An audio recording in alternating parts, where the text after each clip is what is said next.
Welcome to 81 properties. ఇప్పుడు మీ ముందుకైతే ఒక ఫార్మ్ హౌస్ పర్పస్ అంటే కమర్షియల్ ఫార్మ్ హౌస్ కట్టి రెంట్కి ఇస్తుంటారు కదా, అలాంటి పర్పస్ ఉన్నటువంటి ఒక అగ్రికల్చర్ ల్యాండ్ అయితే సేల్కి వచ్చిందండి. మనకు ఇది వచ్చేసరికి కంప్లీట్గా 3 సైడ్ రోడ్, 3 సైడ్ రోడ్లు ఉందన్నమాట. దీనికి వచ్చేసరికి మనకి ఇది వచ్చేసరికి మనకు శ్రీశైలం హైవేలో వస్తుంది. శ్రీశైలం హైవేలో మైసకండి అమ్మవారి టెంపుల్ ఉంది కదా, ఆ సరౌండింగ్స్ అన్నీ కూడా కంప్లీట్గా మనకు ఫామ్ హౌస్లు ఉంటాయి.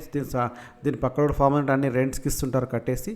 సో అలాంటి ప్లేస్లో ఉన్నటువంటి మనకి అగ్రికల్చర్ ల్యాండ్ అయితే సేల్కి ఉందండి. మనకి ఇది వచ్చేసరికి మనకు విలేజ్ వచ్చేసరికి మైసకండి విలేజ్ వస్తుంది, కడతాల్ మండల్ వస్తుంది, రంగారెడ్డి డిస్టిక్లో ఉంటుంది.